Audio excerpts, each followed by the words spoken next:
Good morning, students. Standard 8, subject English. 4.3, poem name is The Bees. Bees तो आपको पता ही होगा किसे बोलते हैं, मधुमक्खी को. The Bees is a wonderful poem written by one of the greatest English poets, William Shakespeare. Here the poet gives a vivid description of bees' kingdom and how they operate in communal way. इस poem में हमको ये सीखने को मिल रहा है कि एक मधुमक्खी अपना रूटीन वर्क डेली का वो कैसे करती है.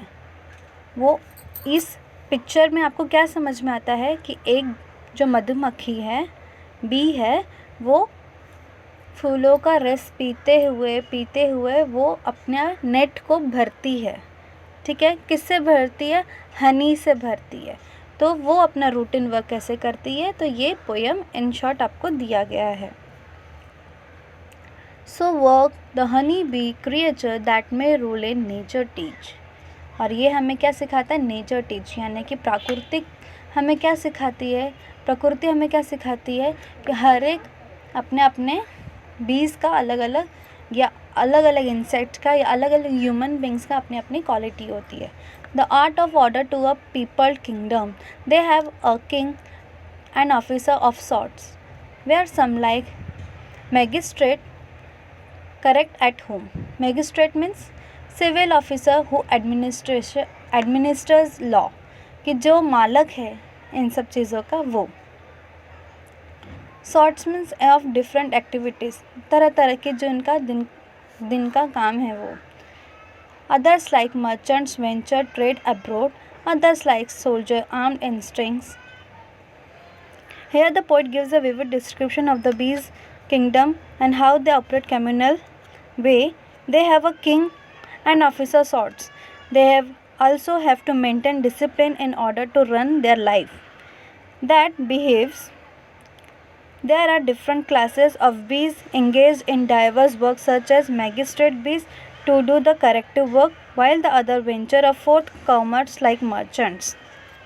यानी कि जैसे हम ह्यूमन बींग्स का हमारा काम क्या पढ़ाना, आप लोगों का काम क्या पढ़ना, तो मैं टीचर हूँ, आप स्टूडेंट्स हो, तो इसे उसी तरह से ये बिहेव्स, यानी कि जो मधुमक्खियाँ हैं उन लोगों का भी अपना एक मालक होता है, एक मर्चेंट यानी व्यापारी होता है, सोल्जर होता है. ऐसा ही इमेजिनेशन पोएम है, ऐसा विलियम शेक्सपियर ने पोएम बनाया हुआ है. बहुत ही अच्छा इमेजिनेशन है. Make a boot upon the summer's velvet birds which pillage they with merry march bring home. Merry march means development और बर्ड्स मतलब कली, जो कली के पास जाना, उसका रस पीना. पिलेज मीन्स लूट पड़ना उसमें. ठीक है. To let to the tent royal of their emperor who busied in his majesty survey.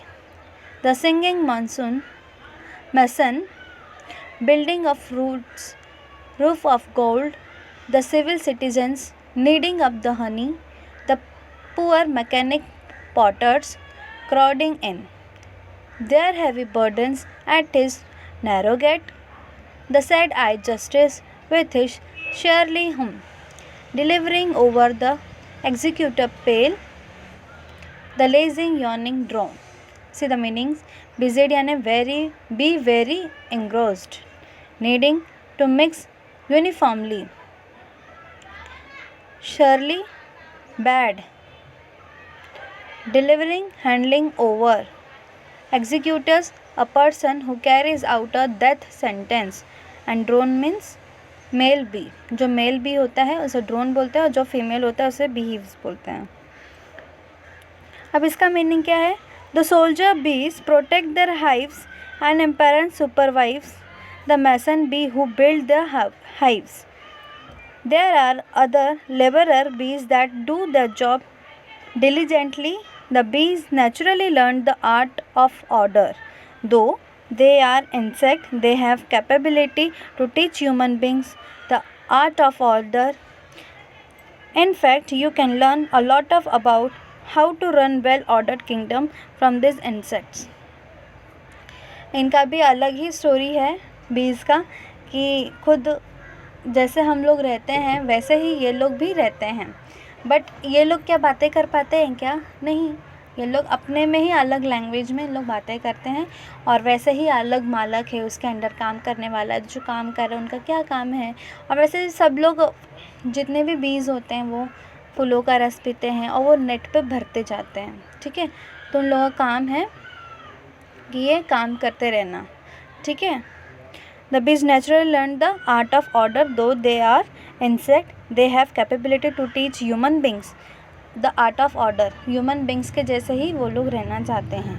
In fact, you can learn a lot of about how to run well kingdom from these insects.